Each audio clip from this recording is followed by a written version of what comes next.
Hi നമസ്കാരം, എല്ലാവർക്കും സ്വാഗതം.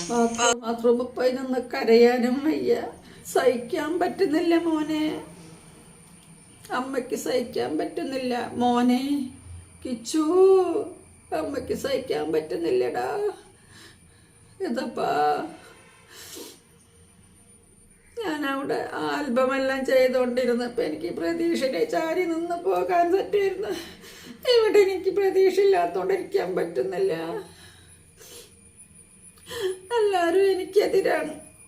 എനിക്ക് കരയാൻ വന്നിട്ട് കരയാനും തോന്നുന്നില്ല, ചിരിക്കാനാണ് തോന്നുന്നത്. തത്തമ്മേ, എങ്കിലും എൻ്റെ കാര്യമൊന്നും മനസ്സിലാക്കുക. നിനക്ക് കണ്ണുമില്ലേ? കണ്ണില്ലാത്ത എന്നോട് പറഞ്ഞിട്ട് എത്തപ്പോ എന്നെ വിളിച്ചാൽ ഞാൻ ബിഗ് ബോസിൽ പോകും. എന്നെ ഇതുവരെ വിളിച്ചിട്ടില്ല. ഇതും പറഞ്ഞോണ്ടല്ലേ ഇരുന്നത്. എന്തോന്ന് വിചാരിച്ചാ പിന്നെ കയറി പോയേക്കുന്നേ ബിഗ് ബോസിലോട്ട്. ഇവിടെ പ്രതീക്ഷനെ ചാരി നിന്ന് സ്റ്റാർട്ട് ആക്ഷൻ കട്ട് പറഞ്ഞും കണ്ട് പണം വാങ്ങുന്ന പോലെ അല്ല അതിൻ്റെ അകത്ത് പോയാൽ. നീ വിചാരിച്ച നിന്റെ അച്ഛനെയും അമ്മേനെയും ചേച്ചിനെയും വീട്ടുകാരെയും പ്രതീക്ഷനെ ഇവരും ആരും വന്നില്ലെങ്കിൽ പ്രതീക്ഷനെ നിന്റെ കൂടെ അയക്കുന്നു നീ വിചാരിച്ചല്ലേ?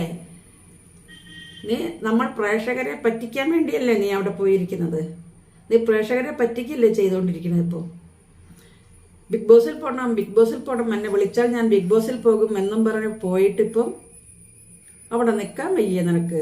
അവിടെ നിൽക്ക്. നീ ഒരു പാഠം പഠിക്കണം അവിടെ നിന്നിട്ട്. പുറത്തേക്ക് വന്നാൽ ഇതേ സ്വഭാവം തന്നെ കാണിക്കണം കേട്ടോ. ഇവിടുന്ന് പോകുമ്പോണ്ടായ സ്വഭാവം ഒന്നും തന്നെ ഇവിടെ വെച്ചിട്ടില്ല. നീ ബിഗ് ബോസിൽ പോയിട്ട് അവിടെ പോയി കരഞ്ഞ് മെഴുകി എല്ലാവരെയും ആക്രോശിച്ച് അടിക്കാൻ ചെന്ന് ചാടിക്കളിച്ച് മുടി അഴിച്ചിട്ട് വെളിച്ചപ്പെട്ട് കളിക്കുന്നുണ്ടല്ലോ. അതവിടെ പുറത്ത് നിന്നിട്ടുണ്ടല്ലോ. ബിഷപ്പിനെ നീ പറഞ്ഞത് സഹിക്കാൻ പറ്റൂല കേട്ടോ. ക്രിസ്ത്യാനികളാ മാത്രമല്ല, ജാതി മത ഭേദമന്യേ എല്ലാവരും നീ ഈ പറഞ്ഞതിനോട് യോജിക്കുന്നില്ല. ഒരു ബിഷപ്പ് എന്ന് പറഞ്ഞാൽ ആരാണ്, എന്താണ് അദ്ദേഹം, എന്താണ് ചെയ്യുന്നത്, അദ്ദേഹത്തിൻ്റെ വാല്യൂ എന്താണെന്ന് നീ അറിയാതെയൊന്നുമില്ല. നീ ഇത്ര പൊട്ടിയായി കണ്ടിരിക്കണം. നീ എന്തിനെ ബിഗ് ബോസിനകത്തും കൂടെ പറയിപ്പിക്കാൻ പോയത് പെണ്ണെ? ഈ വീഡിയോന്റെ അടിയിൽ വന്നിട്ട് രേണു രേഷ്മയുടെ സപ്പോർട്ടർമാര്, PR വർക്ക് ചെയ്യുന്നവർ വന്നിട്ട് ഒരു കമന്റ് ഇട്ടാൽ ആ കമന്റ് എടുത്ത് ഞാൻ വീഡിയോ ചെയ്യും. ആ കമന്റ് അങ്ങനെ സ്ക്രീനിൽ കൊണ്ടുവന്നിടും കേട്ടോ. അങ്ങനത്തെ ആൾക്കാരും ഇവിടെ കമന്റ് ഇടാൻ വരരുത്.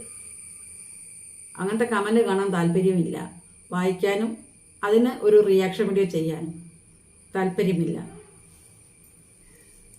എത്രയോ കണ്ടസ്റ്റന്റുകൾ, എത്രയോ പേര് ഇവിടെ ഓരോ ബിഗ് ബോസ് കഴിയുമ്പോഴും ഞാനടക്കം, ഞാനും ബിഗ് ബോസിൽ ഒരു ചാൻസ് കിട്ടിയാൽ പോകാൻ ഞാനും തയ്യാറായിരുന്നു.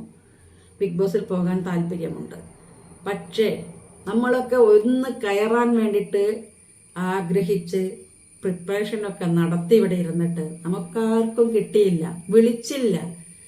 ഏഷ്യാനെറ്റ് നോക്കിയത് ഇവിടെ സോഷ്യൽ മീഡിയ തരംഗമായി കിടക്കുന്നുണ്ട്. രേണു സുധിയുടെ ഭാര്യ, അവരെ അങ്ങോട്ട് കയറ്റി വിട്ടാൽ റീച്ച് കിട്ടും. അല്ലാണ്ട് ബിഗ് ബോസിന് ഒരു കുന്തവും ഇല്ല. നീ അവിടെ നിന്നാലും ഇല്ലെങ്കിലും അവിടെ നിന്നാൽ അവർക്ക് കുറേ റീച്ച് കിട്ടും. നീ ഇറങ്ങിയെന്ന് വെച്ചിട്ട് അവിടുത്തെ റീച്ചിട്ട് കുറയാനും പോണില്ല. നീ ഇറങ്ങിക്കഴിഞ്ഞാൽ തന്നെ ബിഗ് ബോസ് നന്നാവും. ഇപ്പൊ കാണിക്കുന്ന ഈ കോപ്രായങ്ങളൊന്നും ആയിരിക്കില്ല. അത് കുറച്ച് സ്റ്റാൻഡേർഡായിട്ട് പോയിക്കൊണ്ടിരുന്നൊരു പരിപാടിയാണ്.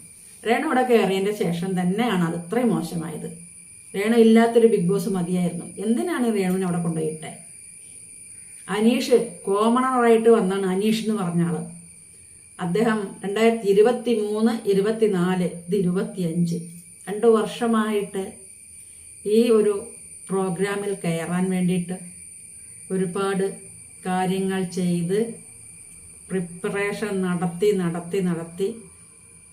2 വർഷം കൊണ്ടേ അവൻ ശരിക്കും ഒരു കോഴ്സിന് പഠിക്കായിരുന്നു. ആ സമയത്ത് ഇതൊരു കോഴ്സായി എടുത്തിട്ട് ആള് അതിന് എന്തൊക്കെ, എങ്ങനെയൊക്കെ, എപ്പോഴൊക്കെ, എവിടെയൊക്കെ വെച്ച് എന്നുള്ള കാര്യങ്ങൾ കൃത്യമായി പഠിച്ചിട്ടാണ് ആ ആൾ അങ്ങോട്ട് കയറിപ്പോയത്. അതുപോലെ ഒരുപാട് പേരിവിടെ ബിഗ് ബോസിൽ കയറാൻ വേണ്ടിയിട്ട് റെഡിയായിട്ട് നിൽക്കുകയാണ്. റെഡിയായി എന്ന് പറഞ്ഞാൽ രേണുവിനെ പോലെ അല്ല, കയറിയാൽ ഗെയിം കളിക്കാൻ അറിയണം. അതറിയാത്തവർ ബിഗ് ബോസിൽ പോയി 5000 ഉലുവ കിട്ടുന്നുണ്ട് നിനക്ക് ഒരു ദിവസം. നിനക്ക് ഷോർട്ട് ഫിലിമിൽ ഇവിടെ 3000, 2000, 4, 5 2 മുതൽ 5000 വരെയുള്ള ഒരു തുകയാണ് രേണുസുധിക്ക് ഇവിടെ ആൽബത്തിലും ഷോർട്ട് ഫിലിമിലും അഭിനയിച്ചപ്പോൾ കിട്ടിയിരിക്കുന്നത്. അങ്ങനെ ഇരിക്കെ ഇവിടെ പോയപ്പം ആ പൈസ തന്നെയല്ലേ കിട്ടുള്ളൂ. പിന്നെ ഏതോ ഒരാൾ വന്നിട്ട് ഇതിനകത്ത് ഒരു വീഡിയോ കാണാനിടയായി. അവൾ 1 ലക്ഷം ആവശ്യപ്പെട്ടു എന്നും അതിൽ നിന്നും കുറച്ച് വരാത്തത് കൊണ്ടാണ് അവൾ ആദ്യം വിളിക്കാതിരുന്നത്. പിന്നീട് അവൾക്ക് 50,000 രൂപ ഒരു ദിവസം വെച്ചിട്ട് കൊടുക്കാമെന്ന് പറഞ്ഞപ്പോഴാണ് രേണുസുധി പോകാൻ തയ്യാറായതെന്ന്. ആണെങ്കിലായിക്കോട്ടെ, 5000ന്റെ വർക്ക് അവിടെ ചെയ്യുന്നില്ല, ഒരു ഗെയിമിലും മുന്നിൽ നിൽക്കുന്നില്ല. എപ്പോഴും നോക്കിയാൽ ഒന്നുകിൽ കസേരയിൽ ഇരിക്കുന്നുണ്ടാകും, അല്ലെങ്കിൽ കിടപ്പ് റൂമിൻ്റെ അവിടെ ഉണ്ടാകും, അതല്ലെങ്കിൽ ഭക്ഷണം കഴിക്കുന്നത് കാണിക്കുന്നുണ്ട്. അല്ലാന്നുണ്ടെങ്കിൽ രേണുവിൻ്റെ അടുത്തുനിന്ന് ഒന്നും കിട്ടാനില്ല. ബിഗ് ബോസിൽ എന്ത് കിട്ടാനാ രേണുവിൻ്റെ അടുത്തുനിന്ന്?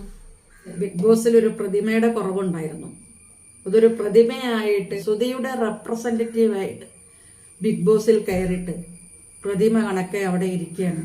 Kichu card, Rithu card, woman card, widow card, PR card. കിച്ചുവിനെ വെച്ചിട്ട് മുതലാക്കാൻ നോക്കുന്നു. കിച്ചുവിന്റെ പേര് പറഞ്ഞ് അവിടെ നിന്ന് എന്തൊക്കെയോ കാണിച്ചു കൂട്ടുന്നു. കിച്ചു നിന്റെ കൂടെ അധിക നാളൊന്നും നിന്നിട്ടില്ല. സുധി ജീവിച്ചിരിക്കുമ്പോൾ തന്നെ വളരെ കുറച്ച് കിച്ചു നിന്റെ വീട്ടിൽ നിന്നിട്ടുണ്ട്. നിന്നപ്പോഴുണ്ടായ അനുഭവങ്ങൾ വെച്ചിട്ടാണ് ആ കുട്ടി അവൻ്റെ അച്ഛൻ മരിച്ച ഇനി എനിക്ക് ഇവിടെ സ്ഥാനമില്ല എന്ന് മനസ്സിലാക്കിക്കൊണ്ട് തന്നെയാണ് അവൻ്റെ അച്ഛൻ്റെ വീട്ടിൽ പോയി താമസിക്കുന്നത്.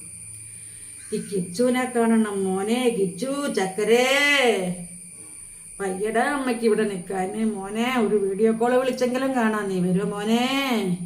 എന്ത് സുധിയുടെ ആണ്ട് ദിവസം പോലും നീ കയ്യൊട്ടി ഷെയ്ക്കാൻഡ് കൊടുത്ത് കരിച്ച് ചിരിച്ച് ഡാൻസ് കളിച്ച് ഷോർട്ട് ചെയ്ത് ഷോർട്ട് വീഡിയോയ്ക്ക് മുമ്പിൽ വന്ന് നിന്നിട്ട് ഇരിക്കല്ലായിരുന്നു.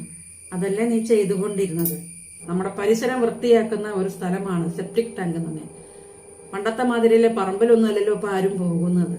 അത് പണ്ടൊക്കെ വൃത്തികേടായിരുന്നു. ഇതിപ്പോൾ ഒരു ടാങ്കിലോട്ടാണ് പോകുന്നത്. എല്ലാ സാധനങ്ങളും വേസ്റ്റ് പ്രൊഡക്ട്സുകളെല്ലാം പോകുന്നത് ഒരു ടാങ്കിലേക്കാണ്. അതുകൊണ്ട് ആ സെപ്റ്റിക് ടാങ്ക് എന്നുള്ളത് നല്ല പേരാണെന്ന് ഞാൻ പറയാം. അഴുക്കുകൾ സ്റ്റോർ ചെയ്ത് വെക്കുന്നു, അത് പുറമെ ആരും കാണുന്നില്ല. അതിൻ്റെതായ വൃത്തികേടുകളൊന്നും തന്നെ പുറമേ ഉള്ള ആർക്കും കാണാൻ പറ്റില്ല. അതുകൊണ്ട് നമ്മുടെ പരിസരം വൃത്തിയായിരിക്കുന്നു.